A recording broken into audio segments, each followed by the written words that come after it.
Clear కనపడుతుంది కదా. మరి ఈ కోర్టులు కనుక దీని మీద సీరియస్గా తీసుకోకపోతే ఈ కేసుల విచారణ తేలదు, సార్ట్ అవ్వదు. అంతే అనుకోవాలి కదా.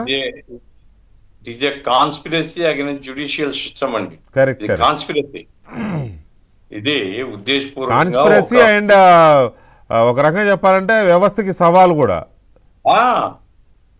ఈ జరుగుతూ ఉంటే కాదు సార్, మీకు నాకు వ్యక్తిగతంగా మనకు సంబంధం లేకపోయినా ఎందుకు బాధపడుతున్నాం మనం? ఒక ప్రజాధనము ఇన్వాల్వ్ అయినటువంటిది, లేదా ఒక లోపభూయిష్టమైనటువంటి పద్ధతిలో ప్రజల ఆస్తుల్ని కొల్లగొట్టినారు అనేటువంటి దాంతో కదా మనం తొందరగా ఏం జడ్జిమెంట్ ఇస్తారని మనమేం చెప్పడంలే, కానీ తొందరగా తేల్చాలని చెప్తున్నాం. వాళ్ళకు ఉండాల్సిన పని లేదండి, ప్రజాధనం కదా, వాళ్ళకు కూడా జీతాలంతా కూడా గవర్నమెంట్ ఎచ్చక్కర నుంచి కదా వచ్చేది. అరే ఇన్ని కేసులు, ఈ 46,000 కోట్లు ఏదో అంటారు, ఇంత డబ్బు ఇన్వాల్వ్ అయినటువంటి కేసులు తొందరగా తేల్చాలనేటువంటి కాన్షియస్నెస్ జడ్జెస్కు లేకపోతే ఇక ఎవరు నమ్ముతారు సార్ జ్యుడిషియరీని? భలే చెప్తాలేవా పేదోళ్ళు అయితే. ఇప్పుడు కొన్ని కేసులు చూస్తున్నాం మనం, సంవత్సరాల తరబడి బయటికే రారు, బెయిల్ ఇవ్వరు. ఇక్కడ చూస్తేనేమో అసలు లోపలికే పోడు, కోర్టుకే పోడు, ఆయన రాజు లెక్క చలామణి అవుతుంటే జడ్జెస్ చీమునెత్తురుండేవాడిని ఎవరికైనా బాధ కలుగుతుంది. కానీ మరి ఎందుకు న్యాయ వ్యవస్థ? అదే కరెక్టే సార్ మీరు అన్నది. ఎందుకు ఈ రకంగా అనే దాని మీద మరి దీన్ని ఎట్లా ప్రభుత్వాల చేతిలో ఉండదు. ఇప్పుడు ప్రభుత్వాల చేతులు అంటే ఒకటి ఉండండి. ఇప్పుడు సిబిఐకి అప్పచెప్పిన వాళ్ళు ఎవరు? సిబిఐకి రెఫర్ చేశారు రాష్ట్ర ప్రభుత్వం. రాష్ట్ర ప్రభుత్వం రెఫర్ చేసింది. ఆ రోజుల్లో రాష్ట్ర ప్రభుత్వం రెఫర్ చేసింది, సిబిఐ ఎంక్వైరీ చేశారు. కాబట్టి రాష్ట్ర ప్రభుత్వం కూడా ఒక పార్టీగా చేరడానికి అవకాశం ఉందండి.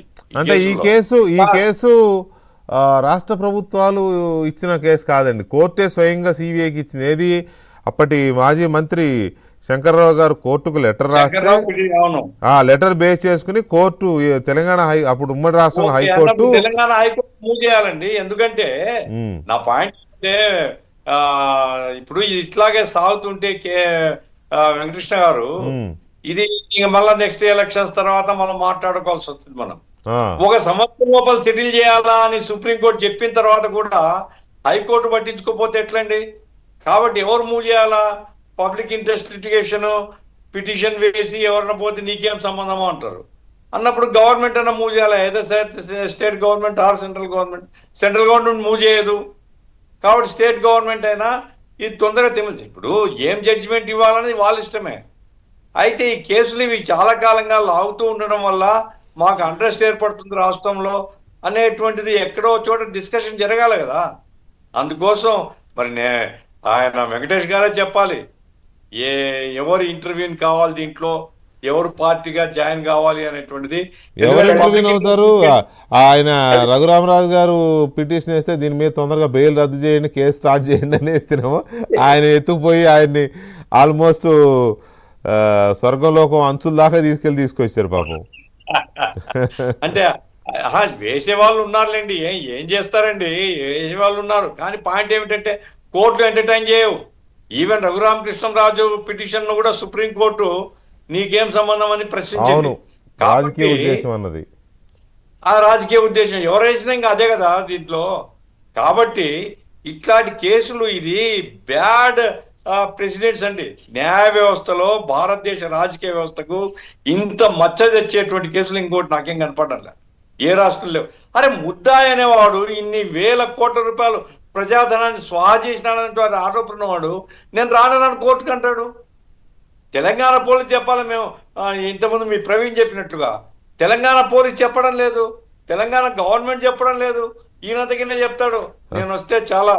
అరే అసలు అది కాదు, ఒక మాజీ ముఖ్యమంత్రి వాయిదాకు వస్తాడు, భద్రత అని కోర్టును ప్రభుత్వం చూసుకుంటాయి కదా, ఈయన ముందే ఎందుకు చెప్పడం? పైగా కాదండి, నాకు అర్థం కాదు. లేదు గఫూర్ గారు, అసలు కోర్టు చూసుకుంటుందా ప్రభుత్వం చూసుకుంటుందా పక్కన పెట్టండి.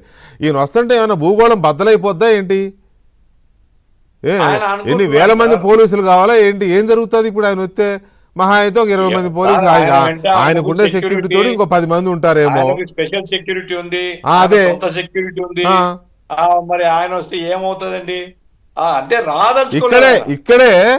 ఇక్కడే మా ఎండి గారు రాసిన ఆ వార్త గుర్తు రాసిన అనాలిసిస్, నార్సిసిస్టిక్ డిజార్డర్.